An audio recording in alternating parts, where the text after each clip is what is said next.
صحنه ای رو که همکاران خبرنگار هستند و دوستان همکاران من و مردمی که دارن ملاحظه میکنن به واسطه شرارتیه که توسط عده‌ای اوباش و لومپن‌های خیابانی رو که در نیمه شب چند وقت اخیر در منطقه از تهران اتفاق افتاده و به واسطه بازسازی صحنه و نقش هر کدوم از متهمینی رو که این شرارت رو مرتکب شدن امروز مشخص خواهد شد. نوع اتفاقی که این افراد شرور رقم زدن این بوده که خودروهای شهروندانی رو که ساعت 2 صبح غالباً پارک بودن و حتی کسانی رو که از این مسیر داشتن گذر می‌کردن با همین قمه و شمشیرهایی که در دست من الان هستش مورد تخریب قرار میدن. هم خودروهای تخریب شده الان در محل حاضر هستند و هم لیدر اصلی و هدایت کننده این شرارت رو که الان من میخوام باهاش صحبت بکنم که به چه خاطر این اتفاق افتاده و چرا این کار رو انجام دادن. توضیح بده و برای من صحبت کن.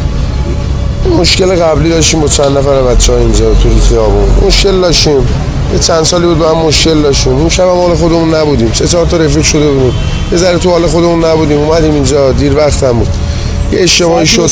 درسته؟ بله، یه اشتباهی شد. چند نفر بودید؟ 4-5 تا بودیم. 4-5 نفر. بله. که 4 نفرشون به زندان الان منتقل شده و شما رو به اینجا منتقل کردن. بله. شرارتتون هم اینجا مستندش هست. خودت هم ملاحظه کن.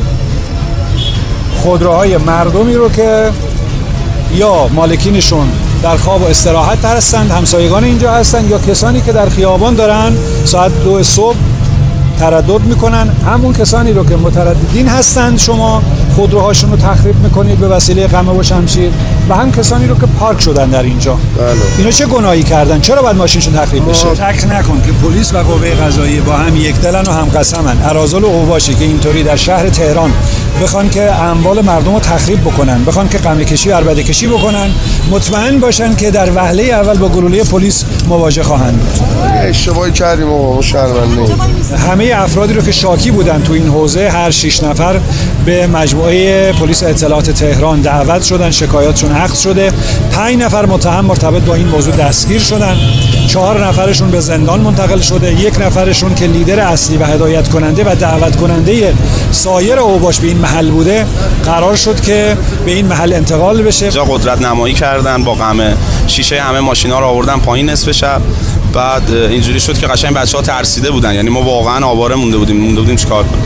الحمدلله تسخیر شدن. تشکر میکنیم از بچهای پایگاه 8 پلیس امنیت اطلاعات، خیلی زحمت کشیدن. پایگاه 8 امنیت بچهای ناجا واقعا زحمت کشیدن، نباشن واقعا سنگ رو سنگ بند نمیشه با این آقایونی که وجود دارن و قدرت نمایی میکنن. درخواستتون از دستگاه قضا چیه؟ اشد مجازات.